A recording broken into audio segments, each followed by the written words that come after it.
Criminalistas, bienvenidos a Susurros Ocultos.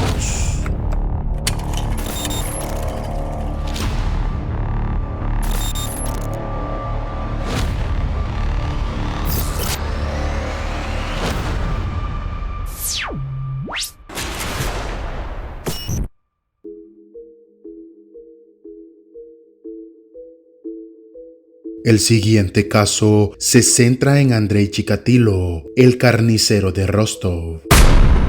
Andrei Romanovich Chikatilo nació en Ucrania, en aquel entonces parte de la Unión Soviética, el 16 de octubre de 1936, en una pequeña aldea, mientras su padre, Roman Chikatilo, caía como prisionero de guerra por los nazis. La madre de Andrei, Anna Chikatilo, le contaba a menudo a él y a su hermana menor que a su hermano mayor, Stefan, lo habían raptado para comérselo. Chikatilo quedó traumatizado por aquella historia.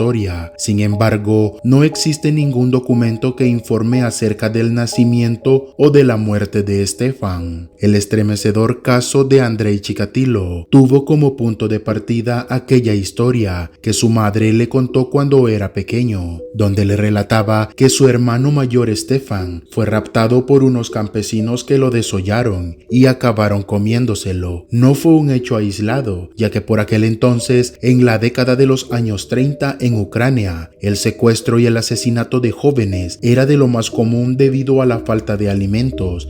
El canibalismo era una práctica habitual. Aquel cóctel sanguinario generó en que Andrei tuviera un miedo continuo a sufrir los mismos maltratos que su hermano, aunque con los años este temor se transformó en una necesidad de disfrutar con el dolor ajeno. Pese a sus problemas de disfunción sexual, provocar sufrimiento en niños y adolescentes le excitaba. Durante casi 20 años, el carnicero de Rostov campó a sus anchas en la antigua Unión Soviética y se convirtió en el peor asesino en serie del país. El 16 de octubre de 1936, en plena época estalinista, nacía Andrei Romanovich Chikatilo. Eran tiempos trágicos en los que la guerra hacía estragos y millones de personas morían. El recuerdo de la visión de los cadáveres apilados en su pequeña localidad natal, Yevloknoy, Ucrania, marcó la mentalidad de este despiadado criminal. Al fin y al cabo, durante años convivió con la muerte, entre leyendas macabras y admirando una infundada violencia. Pero su carácter introvertido e inseguro, temeroso de todo lo que le rodeaba, también contribuyó a despertar el asesino que llevaba dentro. Los complejos le atormentaban en el colegio. Sus compañeros se burlaban de él por ser un miope sin gafas. Al no ver bien, era muy torpe, mientras él se limitaba a aguantar el chaparrón. Aquella actitud tan pasiva y asustadiza enfadaba aún más a sus colegas, que le insultaban, le bajaban los pantalones y le abofeteaban hasta que se caía al suelo. Todo ese acoso fue minando su dignidad, aumentando su timidez hacia las mujeres y por tanto reduciendo sus posibles experiencias sexuales. Algunos testimonios apuntan a que su primera eyaculación no fue durante el acto sexual, sino tras abrazar a una chica durante unos segundos. Cuando se corrió la voz de lo sucedido, todo el mundo comenzó a mofarse de él. Se cree que aquello fue la gota que colmó el vaso. Habían despertado a la fiera. Su paso obligatorio por el ejército ruso no disminuyó su aberrante necesidad de voyeurismo, ni impidió que acabase casándose con una de las amigas de su hermana. Durante su matrimonio, se mostró como el hombre trabajador, educado, tranquilo, sosegado y cariñoso. Jamás discutió ni con su mujer ni con sus hijos. Todo lo contrario, Chikatilo aceptaba sumiso y obediente las órdenes de su compañera. Vivía con total discreción y austeridad. Se podría decir que fue un padre y esposo ejemplar. Lo único que fallaba en aquella relación era su impotencia, ya que no conseguía excitarse lo suficiente. Su asexualidad le tenía completamente frustrado. A medida que fue cumpliendo años y aprobando sus estudios, se tituló en lengua y literatura rusa, en ingeniería y en marxismo-leninismo. Su atracción por los menores de edad, principalmente de menos de 12 años, fue increciendo. Sin embargo, el colegio fue de nuevo el centro de las burlas. Trabajando como profesor le apodaron el ganso o el afeminado,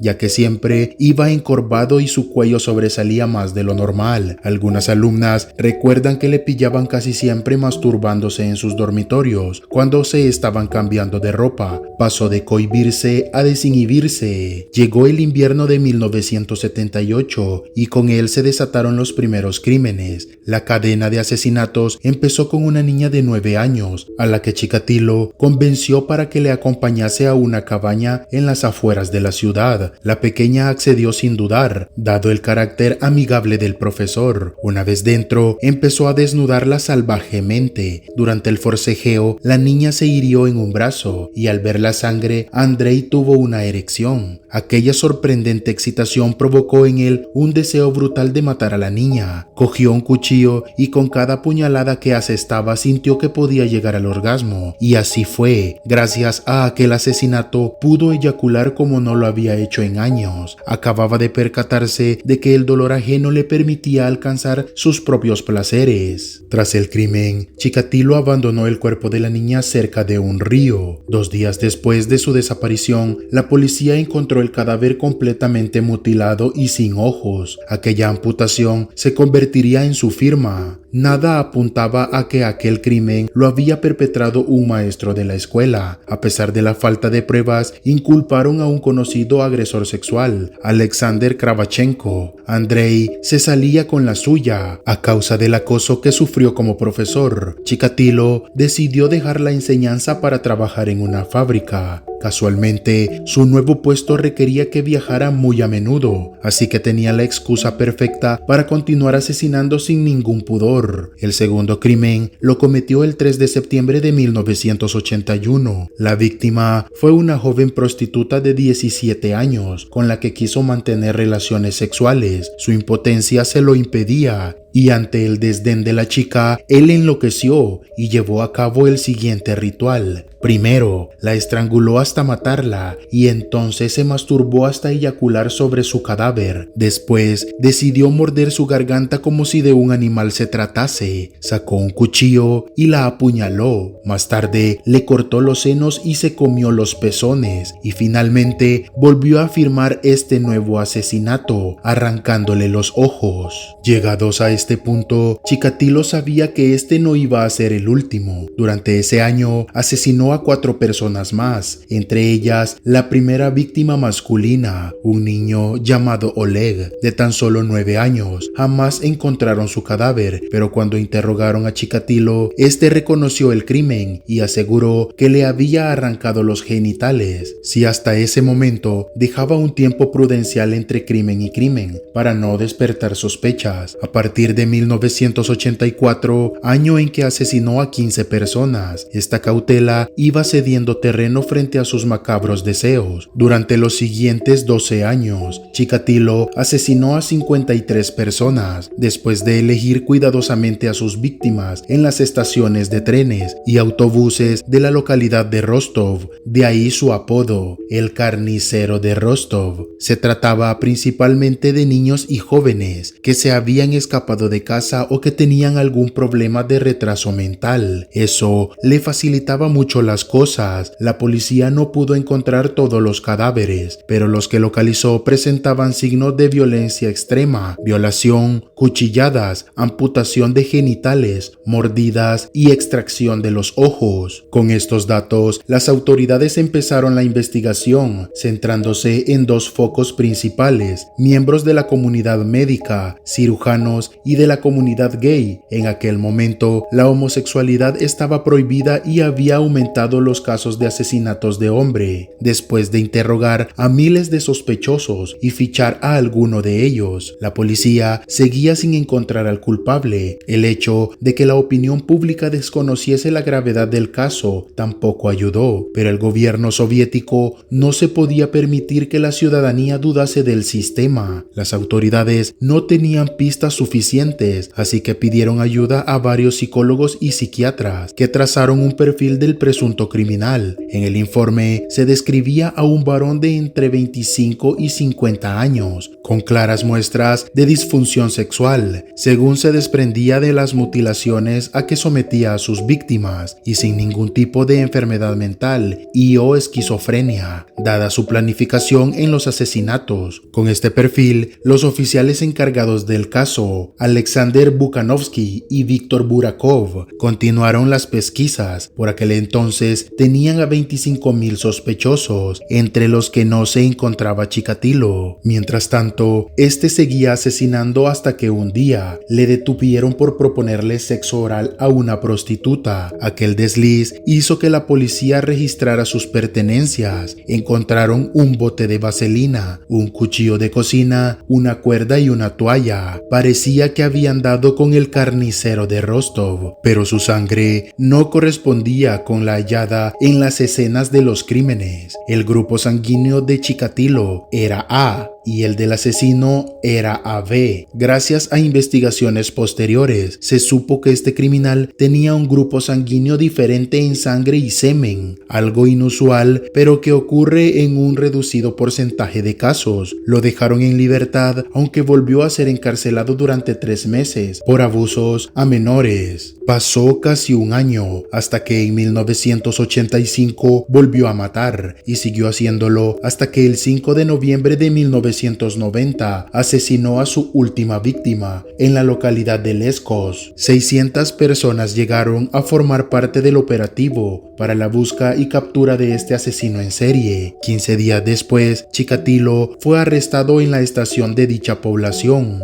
Uno de los agentes se dio cuenta que tenía un dedo vendado y que su camisa y su mejilla estaban manchadas de sangre. Tardaron 10 días en conseguir que Chikatilo hablase. Fueron interrogatorios muy duros en los que le asediaron hasta la extenuación para que se desmoronase. Finalmente, y tras múltiples intentos, optaron por utilizar a un psiquiatra. Bastaron 2 horas para que el sospechoso accediese a confesar si dejaban de atosigarle. Durante este tiempo, explicó su terrible infancia y que le llevó a cometer los 53 asesinatos, 31 mujeres y 22 hombres. Además, con ayuda de un maniquí, describió cómo perpetraba los maltratos y mutilaciones. Su testimonio horrorizó a todos los ahí presentes. No podían creer que por fin hubieran dado con el asesino en serie más despiadado del país. En abril de 1992 se inició el juicio para demostrar si Chikatilo había cometido los crímenes bajo los efectos de una enfermedad mental o si estaba completamente cuerdo. La línea de investigación y las declaraciones pertinentes demostraron lo que ya sabían las autoridades, que el carnicero de Rostov disfrutaba planeando e infligiendo dolor y muerte a sus víctimas. Durante la vista, los familiares salieron aterrorizados de la sala. Ver a aquel hombre con el pelo rapado, los ojos saltones y pose de persona ida, encerrado en una jaula, les provocaba escalofríos. Fíjense qué inutilidad. ¿Qué pensaban que podía hacer con esto?, gritó Chikatilo mientras se bajaba los pantalones y mostraba su pene a los ahí presentes. Una de sus declaraciones más impactantes fue cuando afirmó que en los actos sexuales perversos experimentaba siempre una especie de furor, una sensación de no tener freno. Lo que hice no fue por el placer sexual, sino porque me proporcionaba paz mental y espiritual durante largos periodos. La sentencia llegó 2 meses después, cuando le declararon culpable de 53 asesinatos y 5 violaciones. Fue condenado a la pena de muerte, aunque apelaron para evitar la ejecución del preso. Esta se produjo el 15 de febrero de 1994. Andrei Chikatilo murió de un tiro en la cabeza y ahora se cumplen 29 años de su ajusticiamiento.